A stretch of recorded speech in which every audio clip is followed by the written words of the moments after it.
আসসালামু আলাইকুম। আপনাদেরকে স্বাগত জানাচ্ছি অ্যাডভোকেট ইশতিয়াক আহমেদ। আজকে যে বিষয়টি নিয়ে আলোচনা করব সে বিষয়ে যাওয়ার আগে বিষয়টির সাথে সঙ্গতিপূর্ণ এবং প্রাসঙ্গিক একটি কবিতা কয়েকটি লাইন পড়ে নিচ্ছি।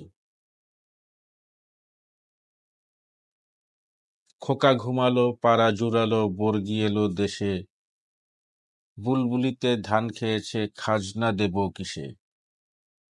ধান ফুরোলো, পান ফুরোলো, খাজনার উপায় কি? আর কটা দিন সবুর করো, রসুন বুনেছি। আপনি কবে রসুন বুনবেন, সেই রসুন কবে ফলবে, সেই রসুন কবে বিক্রি করবেন, কবে খাজনা দিবেন, সেজন্য তো নিশ্চয়ই সরকার বা খাজনা আদায়কারীরা বসে থাকবে না। আর এজন্যই খাজনা আদায়কে ত্বরান্বিত করার জন্য বিভিন্ন সময় বিভিন্ন পদক্ষেপ নেওয়া হয়েছে। যা হোক, আজকে যে বিষয়টি নিয়ে আলোচনা করবো সেটিতে আমি আসছি, তবে একটু ইতিহাস থেকে খাজনা বিষয়টা দেখে আসি।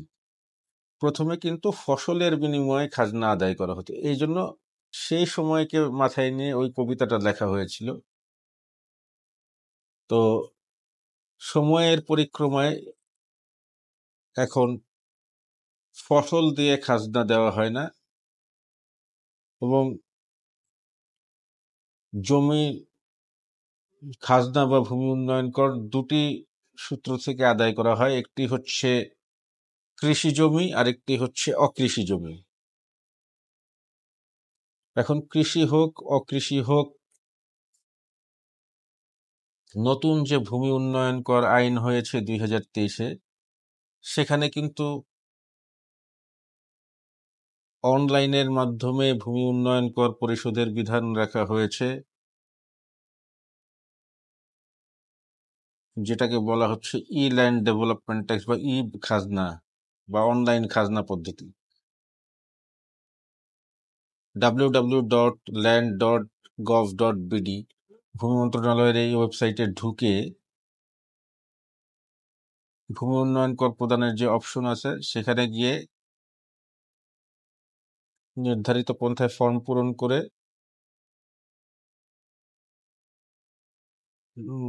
ভূমি উন্নয়ন করে নির্ধারিত ফি জমা দিয়ে আপনি ভূমি উন্নয়ন কর পরিশোধ করতে পারেন। তবে এখন যে বিষয়টি সেটি খুবই গুরুত্বপূর্ণ, এবং যেটি আজকের বিষয়। অতি সম্প্রতি একটি নোটিশ জারি করা হয়েছে, যেখানে স্পষ্ট করে বলে দেওয়া হয়েছে যে যেসব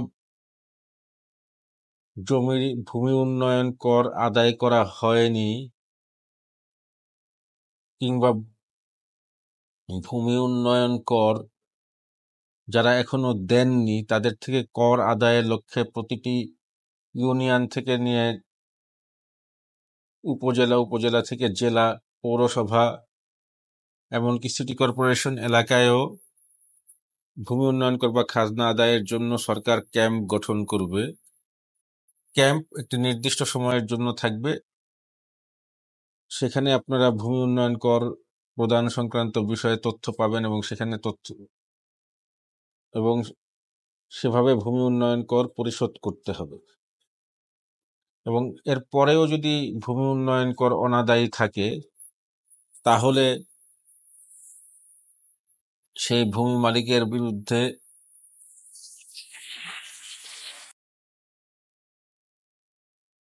পাবলিক ডিমান্ড রিকভারি অ্যাক্টের আওতায় সরকারি পাওনা আদায়ের জন্য সার্টিফিকেট মামলা দায়ের করা হবে। অর্থাৎ যদি আপনি ডিউ টাইমে খাজনা দিয়ে দেন, তাহলে আপনাকে আর বিপাকে পড়তে হবে না। কিন্তু খাজনা যদি বাকি থাকে, ওই যে বললো যে রসুন বুনেছি, আর কটা দিন সবুর করো, রসুন বুনেছি, ওরকম আমাদেরও তো অজুহাতের অভাব নেই। আমরা অজুহাত দিতে দিতে যদি নির্দিষ্ট সময় না দিতে পারি, সেক্ষেত্রে তো মাসুল দিতে হয়। আর আইন আছে, আইন জানি না, এটা বললে হবে না, কারণ আমি তো আগে খাজনা দিয়ে এসেছি, হঠাৎ করে খাজনা বাকি পড়ে গেছে। এক্ষেত্রে আইন জানি না বলার কোনো স্কোপ নাই। আইন জেনেই তো আমি খাজনা দিয়ে আসছিলাম, আইন না জেনে নিশ্চয়ই আমি খাজনা দেই নাই এতদিন। সুতরাং এখন যদি খাজনা বাকি থাকে, তাহলে আইন অনুযায়ী যেই যেই যেই পদ্ধতি অবলম্বন করা দরকার সেটি সরকার করবে। এখানে সরকারের দুটি উপায় আছে। একটি হচ্ছে ভূমি উন্নয়ন কর দিতে বলা এবং সরকারি কর্তৃপক্ষ দেওয়া, এটা অ্যানাউন্স করার পরে আপনাকে অবশ্যই পরিশোধ করতে হবে। তারপরে যদি পরিশোধ না করেন সরকার মামলা করে আদায় করতে পারে, অথবা যদি মামলা না করে সেক্ষেত্রে পর্যাপ্ত পরিমাণ নোটিশ দিয়ে আপনাকে আপনার জমিটি খাস জমি হিসাবে ঘোষণা করবে এবং খাস খতিয়ানভুক্ত করবে। সেক্ষেত্রে আপনি বিপাকে পড়বেন। আর এক্ষেত্রে একটি বিধান আছে যে 3 বছর যদি খাজনা অনাদায়ী থাকে সেক্ষেত্রে এই পদ্ধতিতে খাস খতিয়ানভুক্ত করার জন্য সরকার উদ্যোগ নিতে পারে। তো এখানে আমরা জানতে পারলাম যে খাজনা না দিলে সরকার দুটি প্রক্রিয়ায় খাজনা আদায় করতে পারে। একটি হচ্ছে পাবলিক ডিমান্ড রিকভারি অ্যাক্টের আওতায় রাষ্ট্রীয় পাওনা আদায়ের জন্য সার্টিফিকেট মামলা করে আদায় করতে পারে। এখন সার্টিফিকেট মামলার রায় হলে রায়ে উল্লেখিত টাকা আপনাকে পরিশোধ করতে হবে। আর যদি পরিশোধ করতে ব্যর্থ হন তাহলে আপনার সম্পত্তি বিক্রি করে সেই টাকা আদায় করা হবে। আর এই নোটিশে আরো বলা হয়েছে যে জেলা ইউনিয়ন থেকে শুরু করে জেলা লেভেল বা বিভাগীয় লেভেল পর্যন্ত সব শহরে, অর্থাৎ গ্রাম থেকে শহর, সর্বত্রই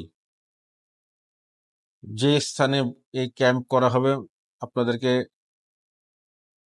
মোবাইলে SMS প্রদানের মাধ্যমে কিংবা পত্রিকা বিজ্ঞপ্তির মাধ্যমে কিংবা স্থানীয়ভাবে মাইকিং করে আপনাদেরকে জানানো হবে।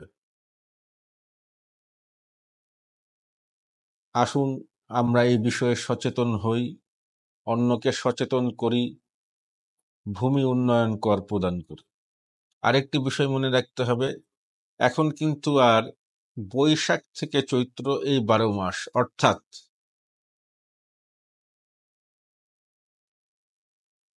বাংলা সাল হিসাবে খাজনা নেওয়া হয় না। এই নিয়মটি গত বছর করা হয়েছে। এখন থেকে প্রতি অর্থ বছরে বাজেটের অর্থ, বিশেষত ভূমি রাজস্ব খাত থেকে যে টাকা আসে তার মধ্যে অন্যতম একটি সেক্টর হচ্ছে ভূমি উন্নয়ন কর বা খাজনা।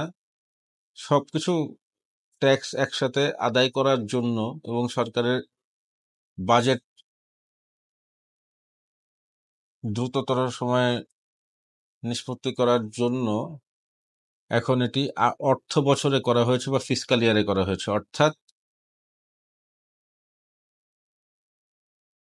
গত বছরের 30শে জুলাই থেকে, গত বছরের 1 জুলাই থেকে এই বছরের 30শে জুনের মধ্যে আপনাদেরকে খাজনা পরিশোধ করতে হবে। মানে এভাবে প্রতি বছর জুলাই টু জুন, অর্থাৎ আমরা যেভাবে ট্যাক্স দেই প্রতি বছর, আয়কর দেই, সেভাবে কিন্তু একই পদ্ধতিতে খাজনা পরিশোধ করতে হবে। অর্থাৎ 1 জুলাই থেকে 30শে জুন, পূর্ববর্তী বছরের 1 জুলাই থেকে পরবর্তী বছরের